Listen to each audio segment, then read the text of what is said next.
Hello friends, આજે આપણે ભીંડાનું શાક કંઈક અલગ રીતે જ બનાવશું. બધા ભીંડા આવી રીતે કટ કરી લેવાના છે.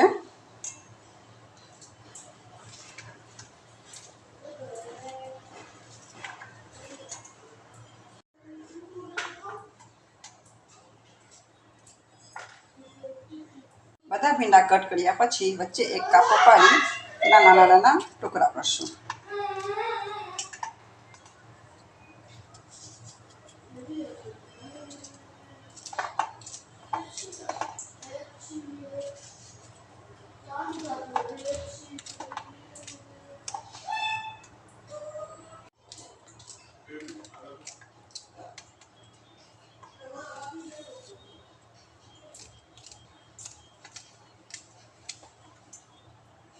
હવે એમાં નાખશું 4 ચમચા તેલ.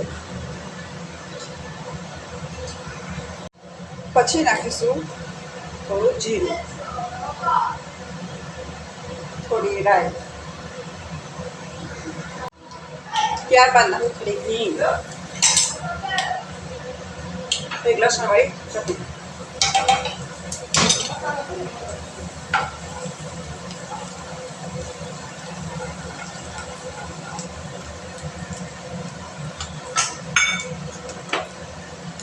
પછી નાખીશું ભીંડા.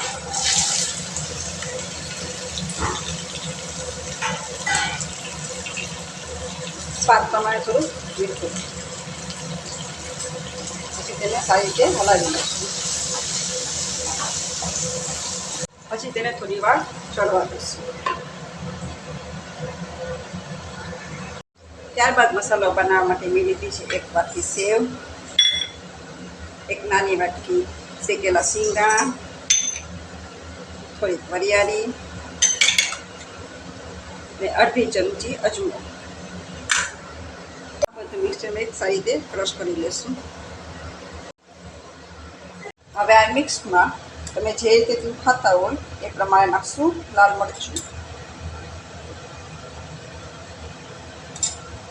પછી તેને સારી રીતે મિક્સ કરી દેવું.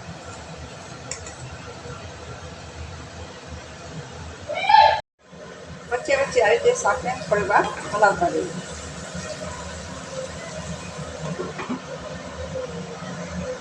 હવે જોશું ભીંડા ચડી ગયા કે નહીં. ભીંડા હવે સરસ રીતે ચડી ગયા છે. હવે તેમાં નાખશું એક ટમેટું.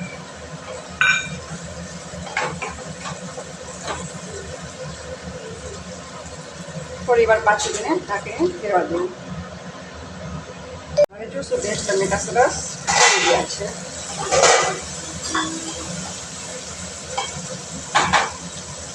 હવે તેમાં નાખું થોડું મિશ્રણ.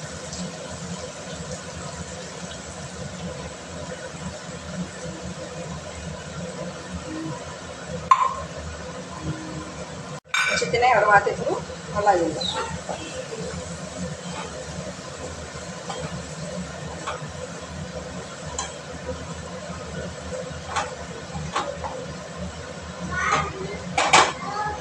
એક જ મિનિટ માટે તેને ઢાંકી દઈશું.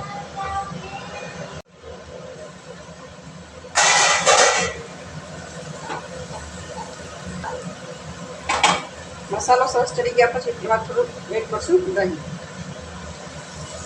દહીં નાખી તેને સતત હલાવી રાખવું જેથી કરીને ફાટી ના જાય. ત્યારબાદ તેને થોડી વાર માટે ઢાંકી દઈશું.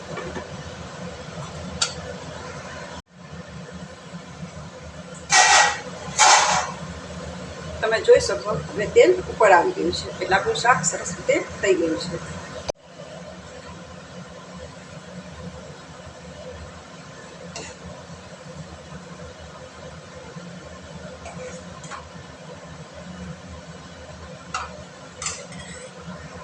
તૈયાર છે હવે આપણે આ ભીંડાનું શાક, જે આપણે અલગ રીતે જ બનાવ્યું છે.